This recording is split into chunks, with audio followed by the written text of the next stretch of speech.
Okay, what is up everybody? So today we're back again with another video, and today I'm going to be explaining need zones in the Hunter Call of the Wild, how they're useful, and everything else that you need to know about need zones. So starting off with how you actually unlock need zones is by spotting an animal that is in a need zone. It will directly pop up. You'll see like a little pop up in the middle of your screen saying need zone found for this and this animal, or by investigating tracks inside a zone that actually indicate that there is a zone there. So if you unlock those, usually it's like a lot of footsteps for drinking zones, push down grass for a drinking zone, and just highlighted grass for feeding zones. And those are actually also the three zone types that they exist in this game. So we have a sleeping zone or resting zone, a feeding or eating zone, and a drinking zone. And general animals throughout the 24-hour period of an in-game day will cycle through these kind of zones. Each animal is a little bit different, so it doesn't mean that from 9 to 12 every animal drinks at the exact same time. No, it might be that white-tailed deer drink, as in this game, from 12 to 3 or 3:30, and black-tailed deer drink from 5 to 9 in the morning and in the evening. So they kind of depend on what time it is when animals are going to be doing what. I will have a link to a Google Sheets down below, as you can find all the information on that about every single animal, not just need zones, but for variations, max weight, diamond requirements, animal classes, everything you need to know down below in the link.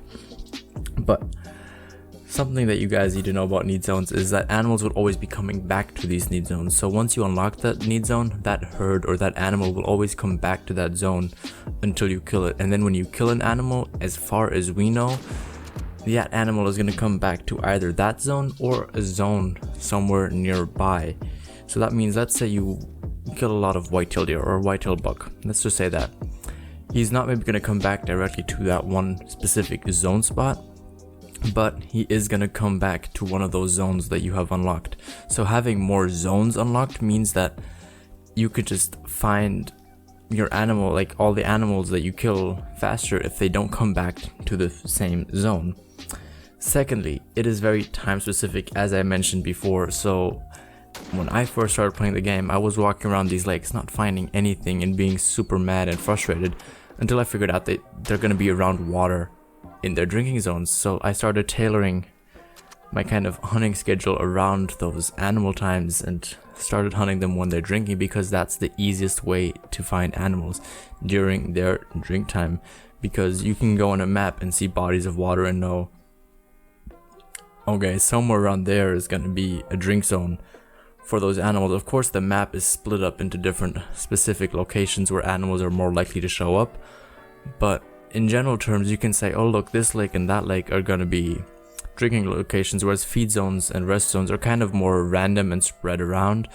Of course, some of the terrain that's a bit more open is going to be more feeding zones, and some of the more denser areas are probably going to be more resting zones, but it all kind of depends on the map and the animal. Okay, so lastly, the other important thing is hunting pressure. Obviously, when you kill an animal, you get a hunting pressure of tier 1, tier 2, tier 3, or tier 4, which kind of stack above each other. Tier 4 will actually delete your zones. If you don't know what I'm talking about, but is basically you kill one animal once, but you get like a light grayish, purplish color on your screen. You kill a second one, it becomes more pink and more pink and more pink. And basically the highest tier you can have is tier 4. However, you can reduce this by 25% with a hunting stand, tree stand, ground blind, or tripod stand, which basically means that without using it, 1 kill counts for tier 1 pressure, but using it, 4 kills count as technically 1 tier hunting pressure. And zones will delete at a tier 4, which means that the zone will no longer show up on your screen and the animals will not come there again until hunting pressure decreases or is completely gone.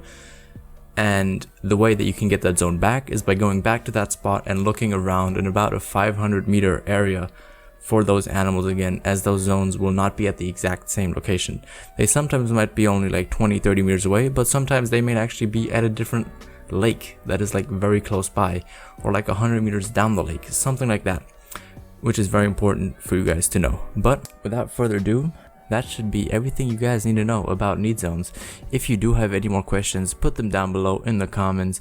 Make sure to hit the like button if you enjoyed this video or if it was helpful, and subscribe for other content just like this. Have a good day, bye bye, and peace.